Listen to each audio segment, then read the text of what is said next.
మీరు ఆపితే నేను స్టార్ట్ చేస్తాను. Right, thank you. సో సమయం చాలా ఎక్కువైంది కాబట్టి ఐ టేక్ ఓన్లీ 5 minutes.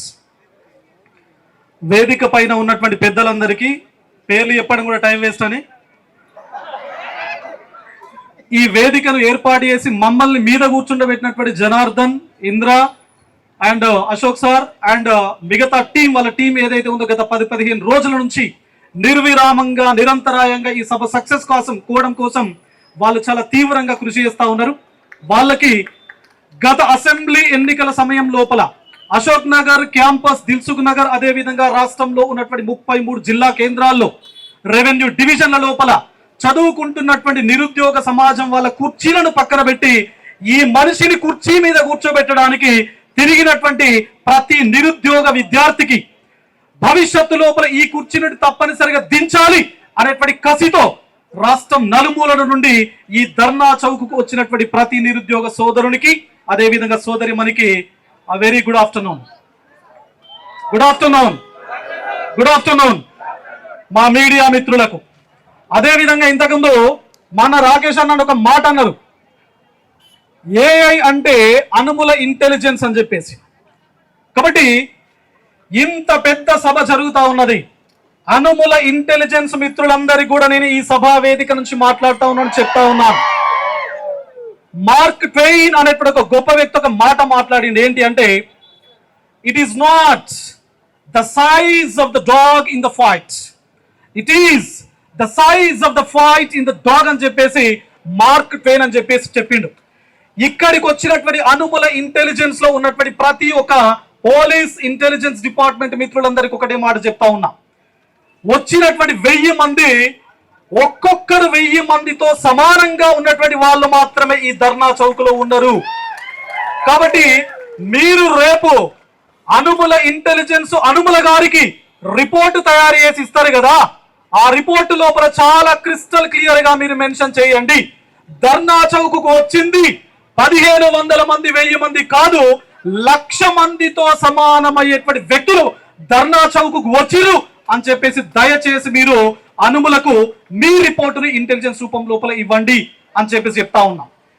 మరి ఈ కాంటెక్స్ట్ లోపల ఎక్కువ టైం తీసుకొని, ఎందుకంటే మాట్లాడవలసిన ఇద్దరు ఇంకా ఉన్నారు కాబట్టి 2 రకాల అంశాలు చాలా స్పష్టంగా ఇప్పటి నుంచి మనమందరం పాటించాలి. మొట్టమొదటిది, ప్రభుత్వం తప్పనిసరిగా చేయాల్సినటువంటి అంశాలపైన మనం ప్రెషర్ చేయడం. రెండవది, మన వైపు నుండి తప్పనిసరిగా డెడికేషన్ తో, డిటర్మినేషన్ తో, జీల్ తో, ఎంతూజియాజం తో మనం నిలబడి కలబడి కొట్లాడాల్సినటువంటి అంశాలపైన ఫోకస్ చేయాలి.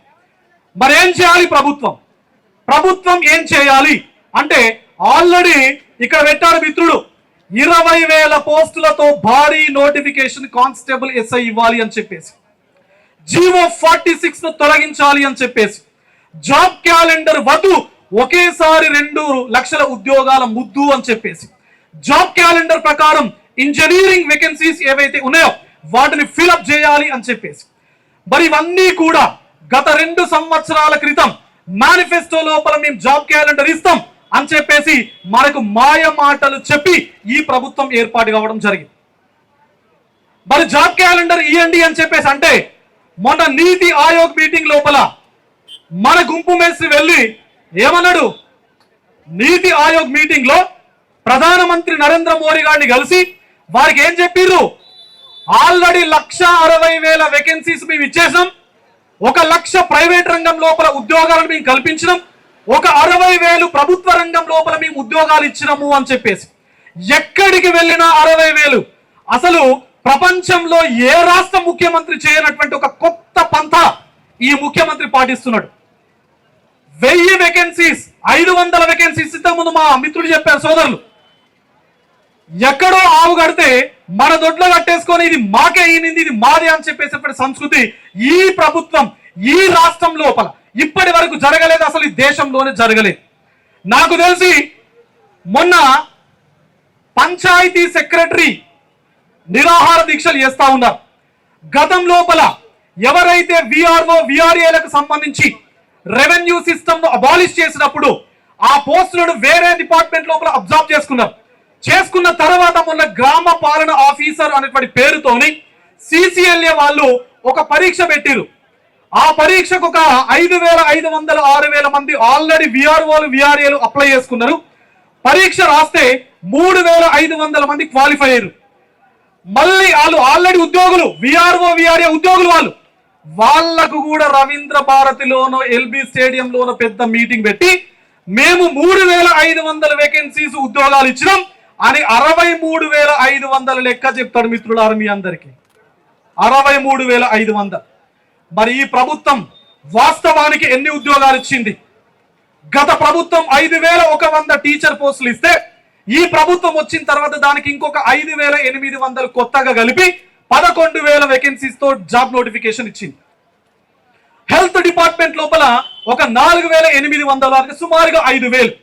అంటే ఈ ప్రభుత్వం వచ్చిన తర్వాత కొత్తగా ఇచ్చినటువంటి వేకెన్సీస్ కేవలం 10-11,000 మాత్రమే. ఎన్ని వేలు ఇచ్చినామని చెప్పేసి చెప్తా ఉన్నాడు. ఎన్ని వేలు? 60,000 వేకెన్సీస్ ఇచ్చినామని చెప్తా ఉన్నాడు. మరి మొన్న రీసెంట్ గా AICC వైస్ ప్రెసిడెంట్ అనౌన్స్ చేసింది ఒక 30 మంది చిల్లర. అదేవిధంగా జనరల్ సెక్రటరీ అనౌన్స్ చేసింది కాంగ్రెస్ పార్టీ ఒక 30 మంది చిల్లర.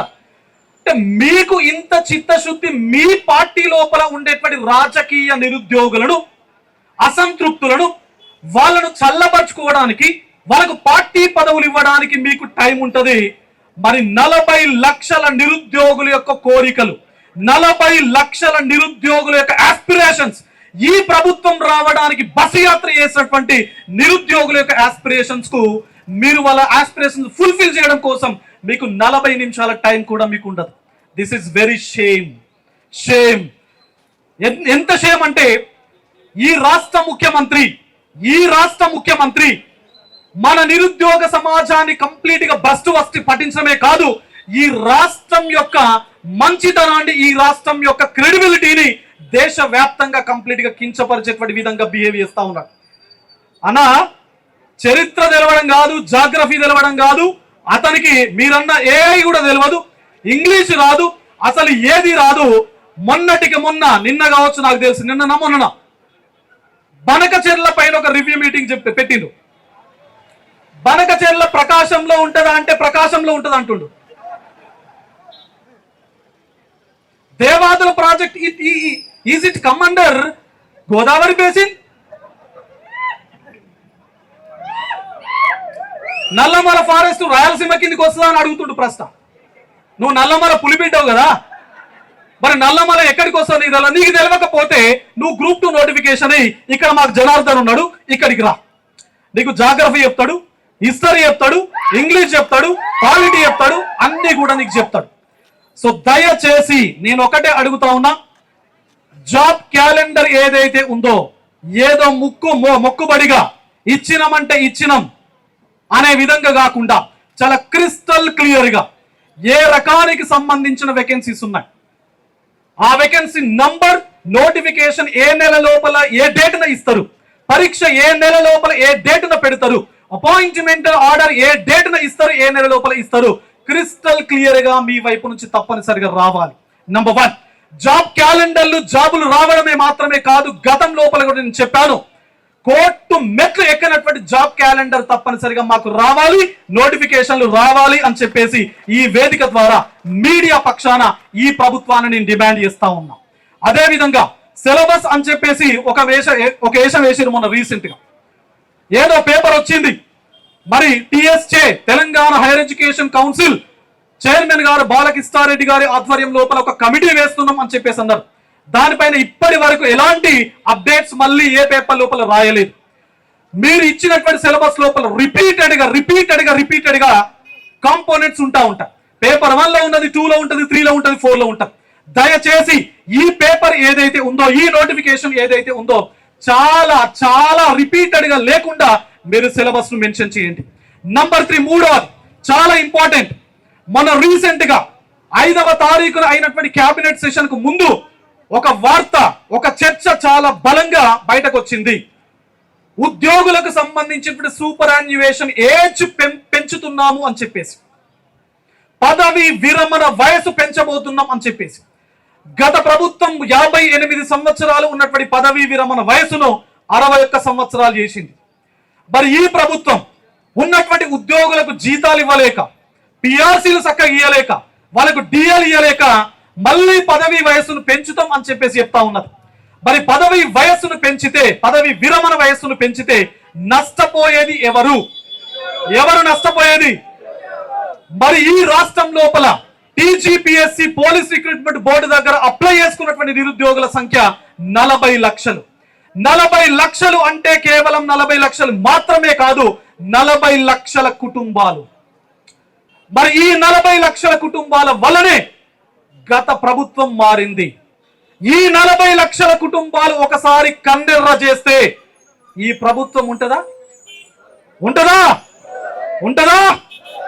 మరి ఈ కమిట్మెంట్ ఏదైతే ఉందో, ఈ పర్సవియరెన్స్ ఏదైతే ఉందో, ఈ డెడికేషన్ ఏదైతే ఉందో మనం తప్పనిసరిగా రాబోయే ఎలక్షన్స్ లోపల చూపెట్టాలి. మరి మనమందరం ఏం చేయాలి? జాబ్ క్యాలెండర్ ఇవ్వాలి అని చెప్పేసి డిమాండ్ మాత్రమే చేయడం కాదు, ప్రాపర్ వే లోపల సిలబస్ ఇవ్వమని చెప్పాలి. ప్రాపర్ వే లోపల లొసుగులు లేనటువంటి నోటిఫికేషన్లను మీరు ఇవ్వండి అని చెప్పేసి చెప్పాలి. టీజీపీఎస్సీ లోపల సంస్కరణలు చేయండి. ఎందుకంటే టీజీపీఎస్సీ లోపల హ్యూమన్ రిసోర్సెస్ లేరు అనుకోండి, పని చేయాల్సినటువంటి వ్యక్తి 100 మంది కావాలి. 100 మంది ఉంటే ప్రాపర్ వే లోపల పని జరుగుతుంది, ప్రాపర్ గా నోటిఫికేషన్స్ వస్తాయి, రిజల్ట్ వస్తుంది. మరి 100 మందికి 10 మందే పనిచేసారు అనుకోండి, రిజల్ట్ సరైన టైంకు రాదు, నోటిఫికేషన్ సరైన టైంకు రాదు.